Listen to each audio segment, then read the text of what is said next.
It's our last pod. I would say the number one story.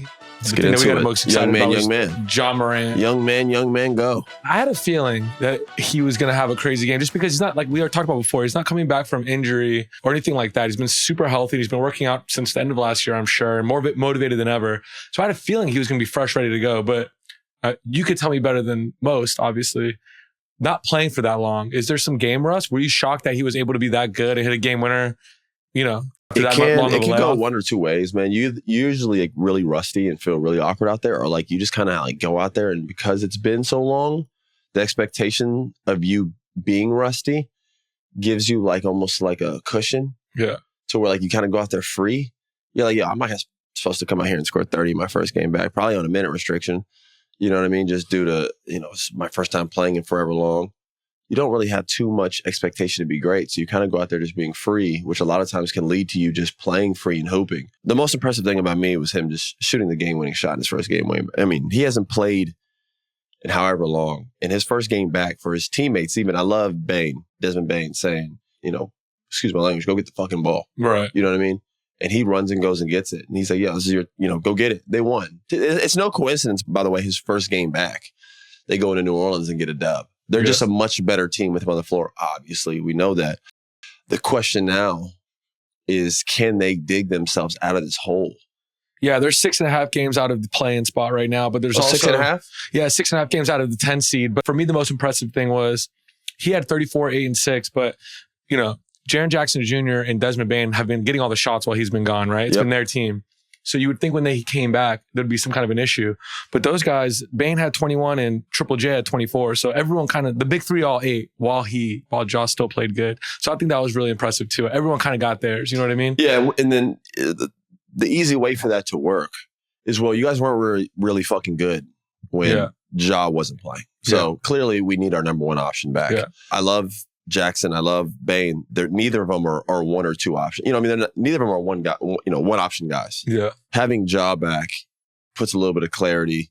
It actually makes their job easier. Now Bain's not getting the best defender; he's getting the second best defender. And Jackson now has a guard who is so lethal at penetrating the paint and creating chaos on defense that this guy can kind of like not only score his ISO points, but now he's getting some easy points because there's so much attention to Ja. How does he get in the paint? And he was 0 for 5 from 3. So not being really a three-point threat right now. Rust. How does he get into the paint like that? He's just so, it looks like impossible to guard. Here's the thing. People are always like, man, why are you up on him? He's going to go right around you. He's too quick. Yeah. If you guard him too close, if you try to be physical with him, first off, he's really light.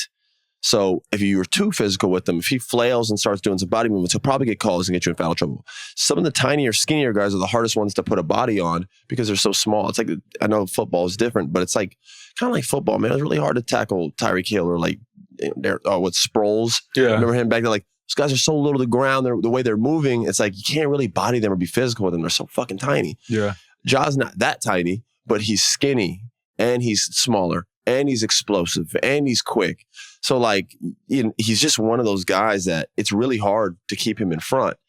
And then the common thing that some guys do, and it's a mistake, is they back up because he's not a great shooter. Yeah. So let me back up and give him space and force him to shoot. Well, no, he's just going to eat up the space. Yeah. And now instead of guarding him at the three-point line, he's coming at you downhill. He's down the hill at the free throw line. Right. And now it's one dribble each way, and that fucker, now you've met him at a spot, and you have to try to contest him vertically, which you can't do because he's too explosive.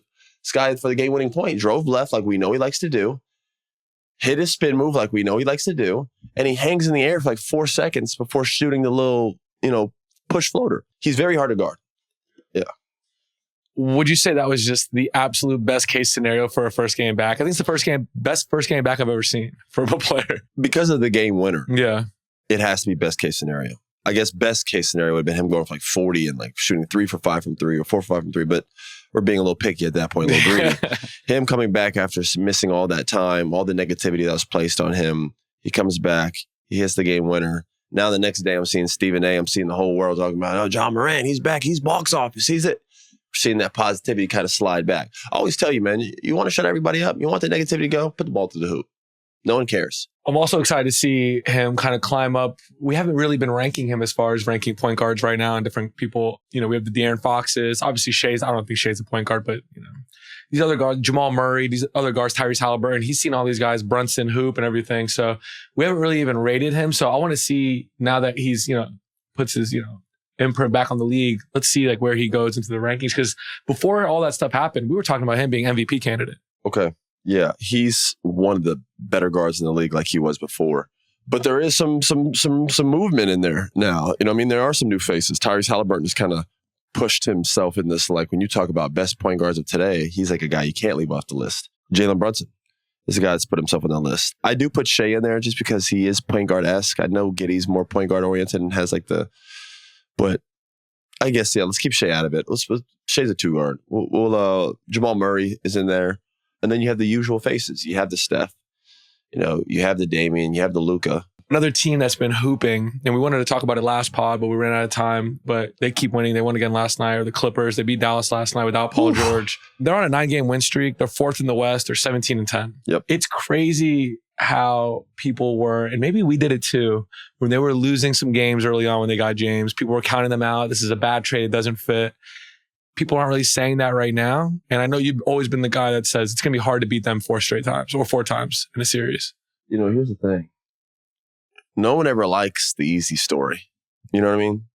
It's the reason why the media is talking about the Clippers, but not really. It was way more fun bashing them, wasn't it? Yeah. For people, it felt like. It seemed like every day they lost a game. People were watching their games hoping they'd lose so the story would become even more crazier.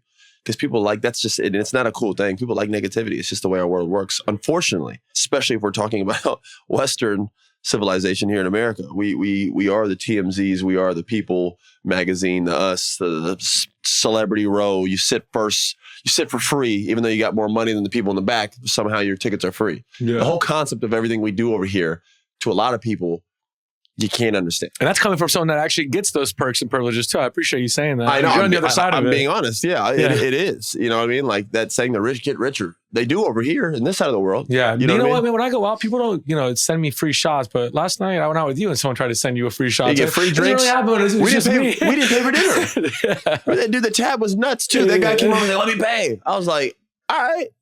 Yeah. But it's just that's one of those things where people loved ripping this team. Especially James.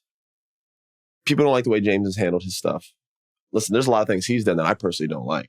But in terms of attacking him as a person or him questioning him or what as he's a player, done, his legacy. Or his legacy. Listen, I'm not saying that guy with the Dallas Mavericks, that announcer, didn't have some truth and a little bit of there was some things that he was saying that he touched upon that you could definitely agree. But when you're you're not a system, you're the problem. It's brother, you're talking to one of the best offensive players in the history of the game. Absolutely. You can't walk and chew gum. You know what I'm saying? Sometimes that's why I'm the media gets a little too far. We get a little too comfortable. Start talking a little reckless. Every day I was turning on TV. James is this. James is that.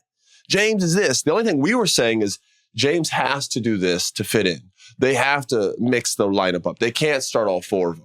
We weren't, the Clippers suck. This will never work.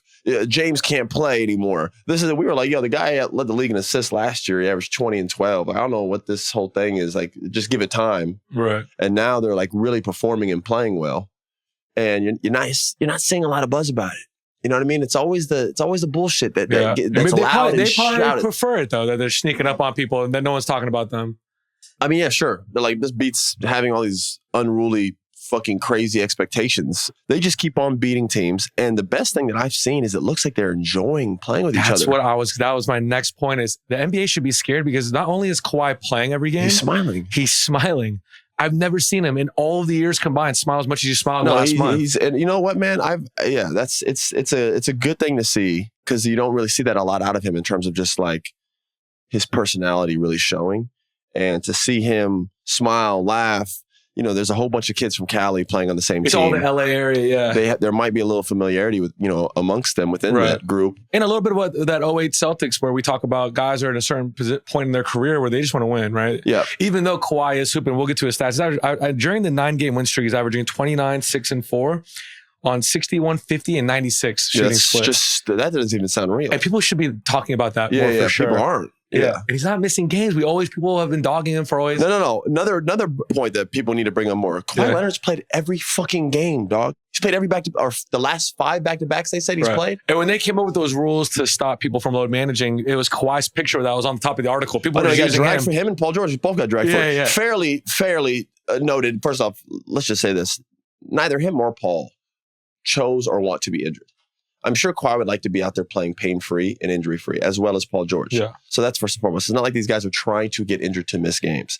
But if we're going to be fair, these guys have missed a shit ton of basketball, and they've gotten paid a shit ton of money while sitting down. So I think fans, rightfully so after a while, get a little frustrated with that. So when this rule came in place, that is going to be the poster child right there. Yeah. Because since coming from Toronto, my man sat a lot. The reason he gets passes is because when that guy plays, he's fucking incredible. No one can question how good Kawhi is. Yeah, and just when we counted him out last year in the playoffs against the Suns, those first two games, I was like, whoa, is this going to be a series? Yeah. Before he was like, deuces, I'm out. Those first 2 games, he was like going at KD crazy, like 30-piece. People were like, yo, he's the best player on the floor. You know what I'm saying? Like, because he's just really that good. Now you add a guy like James, who, by the way, is cooking. That game in Indiana was crazy when he was... That close-up of him screaming is giving me nightmares. It was so funny, bro, when he was on the floor doing the Snow Angel. Yeah, no, they're comedy. It looks like their group's having a good time. They're playing with energy. Russ has been amazing, by the way. We're talking about a first ballot Hall of Famer coming off the bench, being fine with it, being cool with it.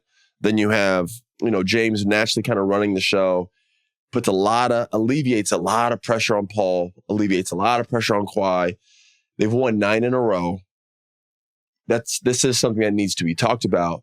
And they are, when we do our power rankings, this team is 100% going to be in there. Right. They are a threat now in the West.